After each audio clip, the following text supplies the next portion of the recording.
Hello, wonderful people. How are we all today? Wow, I've got a bit of a controversial topic to talk about this morning, I have to admit. And before I go into it too deeply, I firstly want to tell you a bit of a story. So recently I joined in a webinar. The therapist that was running the webinar asked me to join in to provide her some feedback.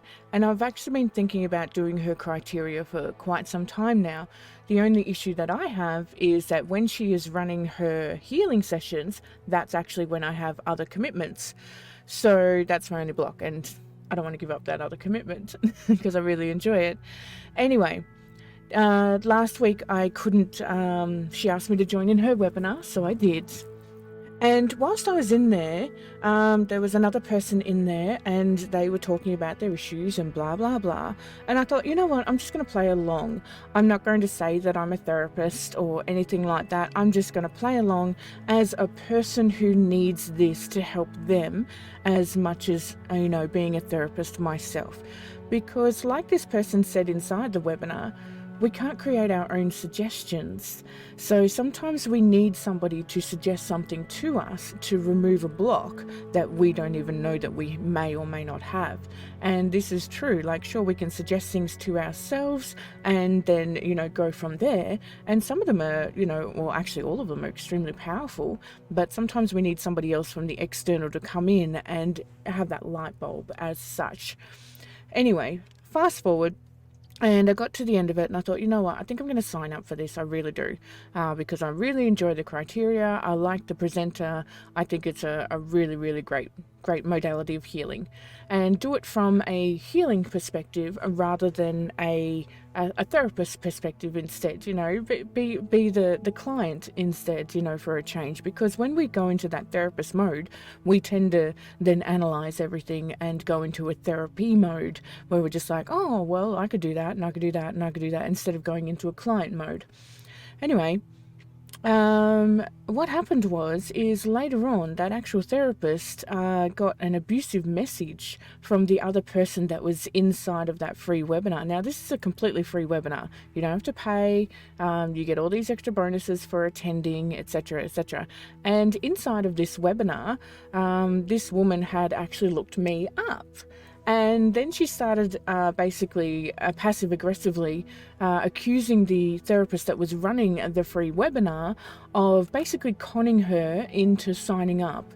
And that's because she's like, oh, well, Trish does gut-directed hypnotherapy.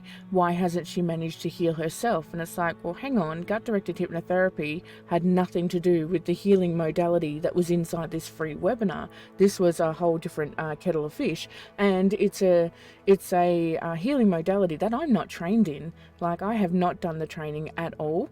And I probably won't do the training in the future because it's just not an area that I wish to generate into. So, why not just go through it and experience it as a client as such? What's so wrong with that? Anyway, this poor therapist got, in a lot of flap. And the person that was attending the healing, the free webinar, was like, I'm going to tell people how much hypnosis sucks. I'm going to tell people how much you're a con woman and all this sort of stuff. And I was just absolutely shocked, like really shocked to the core. And I said to this lady, I said, oh, look, I said, what you can do is you can say that, look, Trish is looking for healing herself and she's not trained in this modality, so that's why she was there. And I was like... the intentions were truly genuine. I don't give a fuck if she signs up or not. She can be damaged and hurt for the rest of her life for all I give a shit. But at the end of the day, this was about me healing, not them. Okay, but how do you deal with this? Okay, so I turned to John and I told John about the situation, and he said, here's the problem. And I was like, all right, always start with problem, go to solution, and then outcome. And he made some really, really valid points. John is absolutely fantastic of naturally being part of NLP, like neuro-linguistic program. He's absolutely amazing at it. Anyway, I told John about the situation, and he said, number one, the problem is that you keep apologizing. Like all of us, even as therapists, we're told that we must always be in rapport. And that was what we were trained when we went into this criteria and started, learning about this. And he was the number one salesman for Harvey Norman for, like 10 years, every single month. And he was going up the ranks. He was offered to be a franchisee. And that's because, like you said, when it comes down to people, is that you do not apologize. What you can do is you can be very constructive in your criticism, but do not apologize. He said, because when you go into the apologetic mode, that is when you're at fault. And he said, you're not at fault. He said, this is just that fine line between perception and deception that you talk about. And I was like, yeah, that's very, very true. And he said, unfortunately, people's perception is always going to have a ripple effect, regardless of the evidence that you have that that was not what was occurring in that time or space. And he said, so number one, stop apologizing. You don't have to say, I am sorry you didn't get anything out of the webinar, or I am sorry you felt that way, or anything like that. Stop apologizing. And when I stopped and thought about it, I'm like, wow, the only time I actually do apologize is literally if I've stuffed up. So a couple of weeks ago, I actually slept in and my client was at the door. I didn't hear the door and, they left and they ended up coming back later on. And I was like, I am so sorry. That's fair enough because that was a genuine mistake on my part. He said, but you're apologizing because you want to be in a passive way. He said, at the end of the day, this person wants to rock the boat. This person did not provide any constructive criticism. This person went straight into attack mode. So all they want to do is hurt you. All they want to do is blame you. All they want to do is bully you or be mean to you. And I thought, you know what? That's so true. This woman just wanted to be mean. She just wanted to hurt whoever was in that situation. And if anything, we were really lucky that there was only a few people inside of that webinar that night. And this then led back to a video I watched a little while back called The Algorithm of Truth. And the Algorithm of Truth talks about how there will always be people inside of groups that should not be inside of that group because they're actually kind of like a Nazi. They have this Nazi mentality where it's all about them and you're wrong. It's as simple as that. And he said, right, he goes, so stop apologizing. This person is being mean to you and you don't have to put up with someone being mean to you. You don't have to put up with someone bullying you. And this criteria that's come across is her just wanting to hurt and attack you. He said the only way around this is to actually turn up your NLP skills and then go, you know what? We have to turn this around in a constructive way. And when he said to me, he goes, look, I want you to send this lady this response and tell her to, do it like this. Anyway, what he responded with was absolutely amazing. And what he did was he turned around and he said something along the lines of, I can't remember the exact message, but he said something along the lines of, it is unfortunate that you didn't get anything out of the hard work I had placed into that webinar. So it is unfortunate. So unfortunate means the situation has become unfortunate.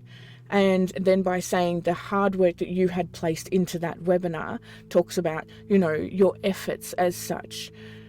And then after he said that, he says, I think you have a disgusting attitude towards somebody just trying to help somebody else in order for them to heal.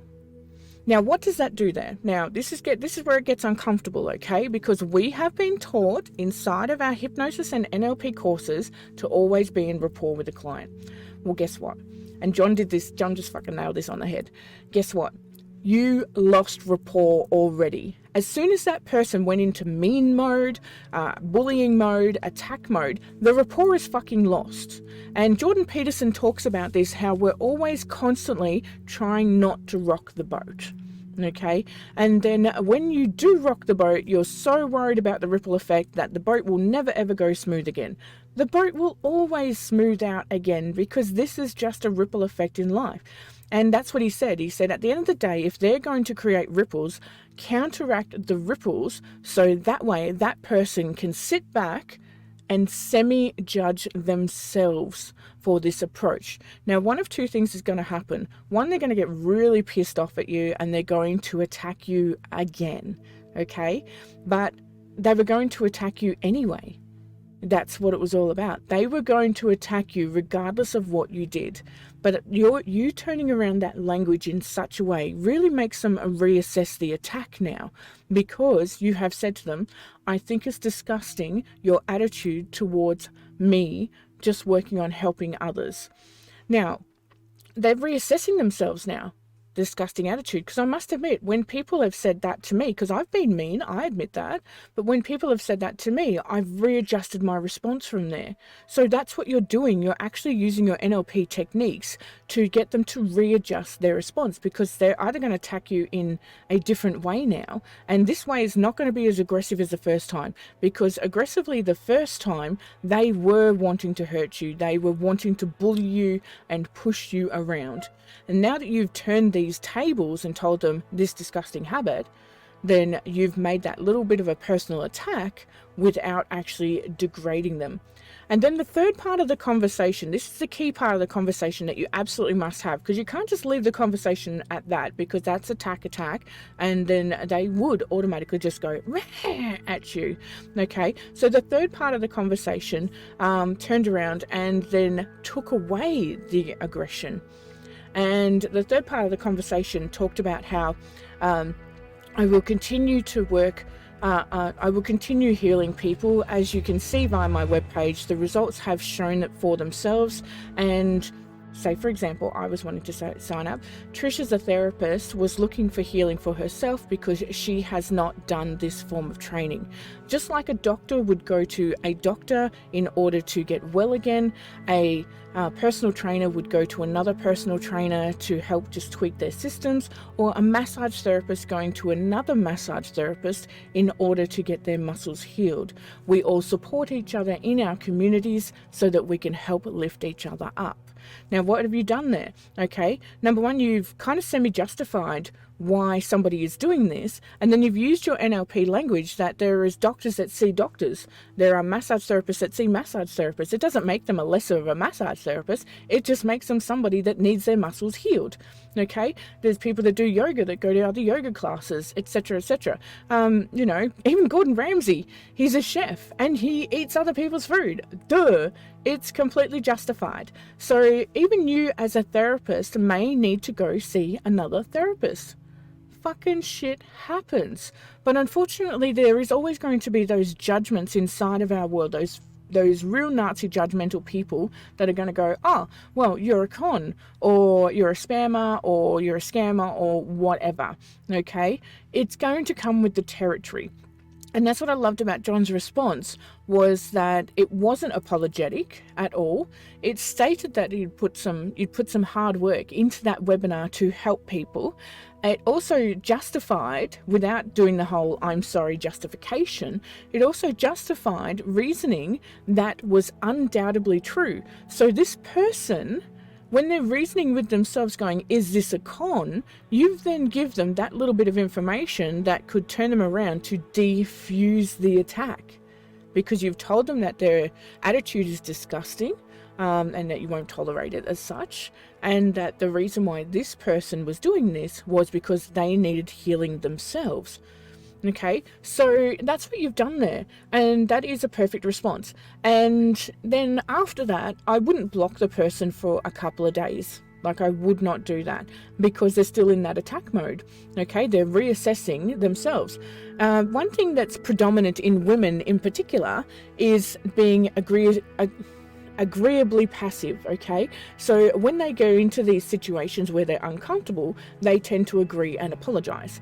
Then you've got one thing that's dominant in men is that if something doesn't align with them, they will be passive aggressive. Okay, and Jordan Peterson also talks about the statistics of this as well. So we were dealing with a woman here who was being agreeably passive, and because we know that statistics show that she's going to go into an agreeable passive mode, and one of the first things she's going to do is she's now going to talk to her friends or her family and then say, do you think I have a disgusting attitude for this?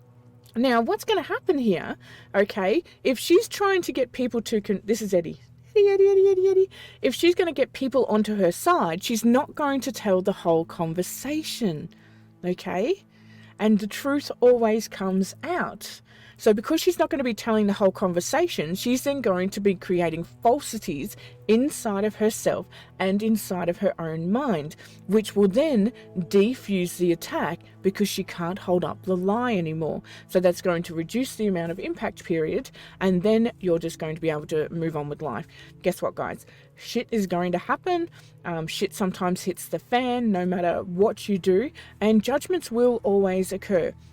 So make sure when these judgments are occurring, don't say sorry. Don't say sorry. It's as simple as that. And then be constructive in the way that you respond.